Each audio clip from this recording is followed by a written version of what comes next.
कुछ जगह खाली हाथ नहीं जाना चाहिए। कहां कहां नहीं जाना चाहिए खाली हाथ? बताऊं या छोड़ूं? बताऊं? ठीक।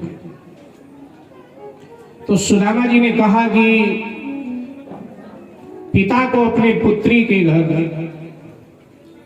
भाई को अपने बहन के घर खाली हाथ न जाना चाहिए। साधु ब्राह्मण गुरु के पास, भगवान के मंदिर कथा में खाली हाथ नहीं जाना चाहिए। राजा के पास, आज के संदर्भ में अधिकारी के पास खाली हाथ नहीं जाना चाहिए। बालक के पास खाली हाथ नहीं जाना चाहिए। और पत्नी के पास पति को खाली हाथ नहीं जाना चाहिए।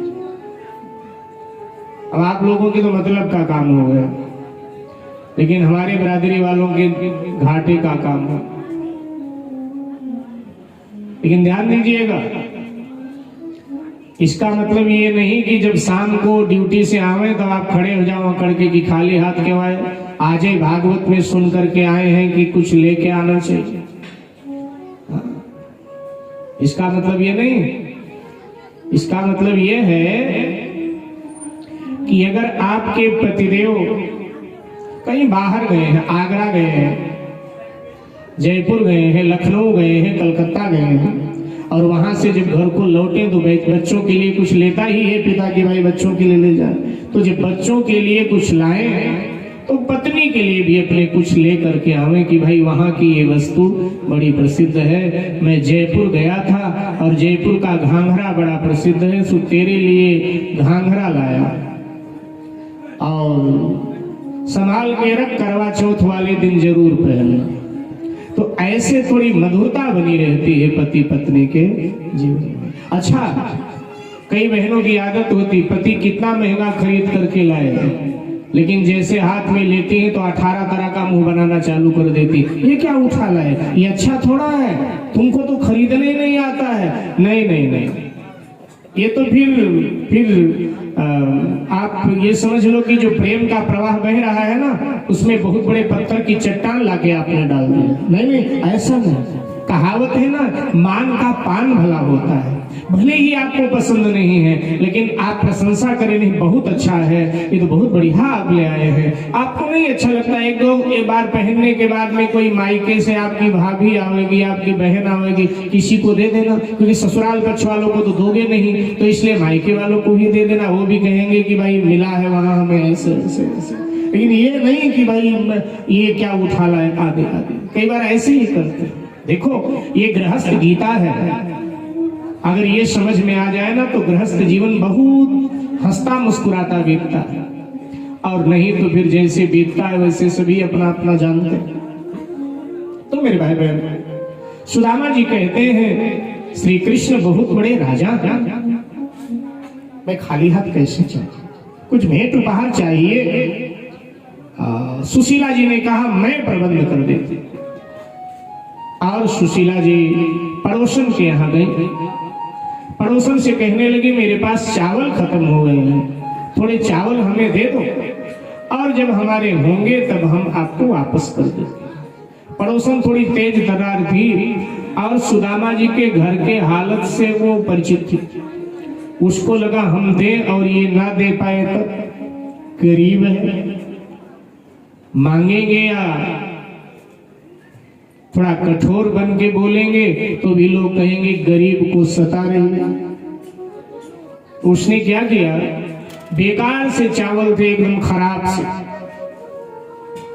जैसे सोमवार को शंकर जी पे चढ़ाते हो ना चावल। खैर यहाँ के लोग चंद्रशेखर आजाद कॉलोनी है ये, और यहाँ के लोग तो अच्छा ही शंकर जी पे चढ़ाते हैं।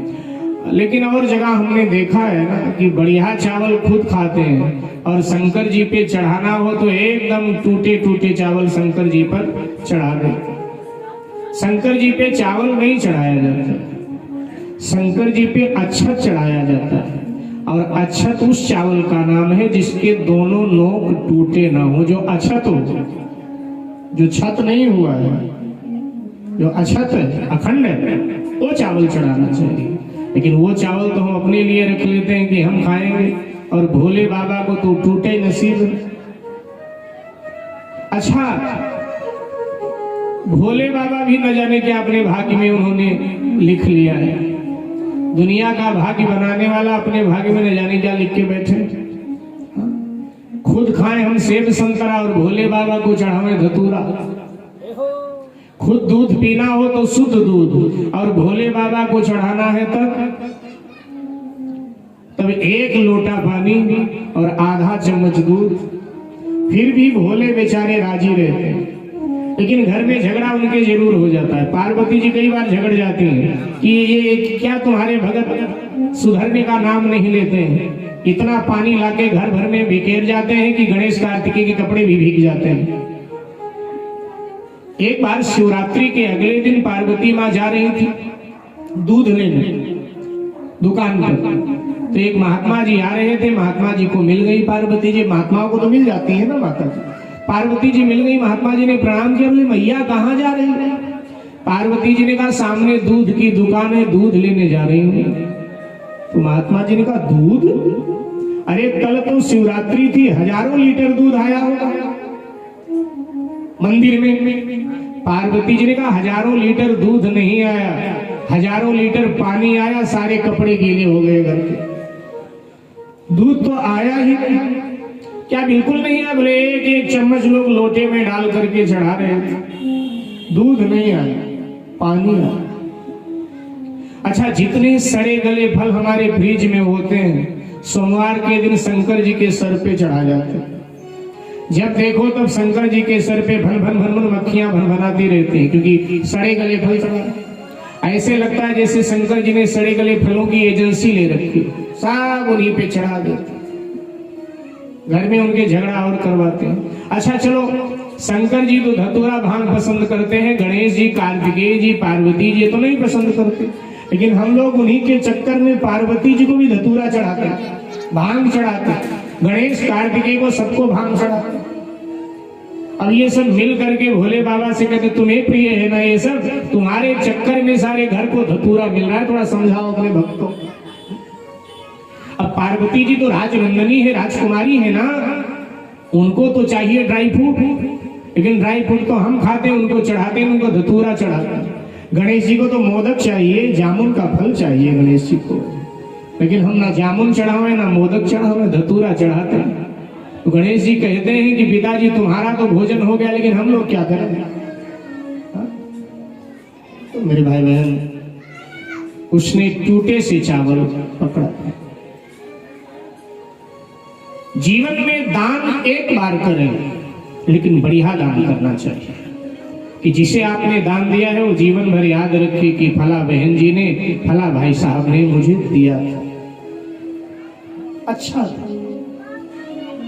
कई बार हम बड़ी गड़बड़ी करते हैं। हमारे यहाँ सत्यनारायण कथा होती है,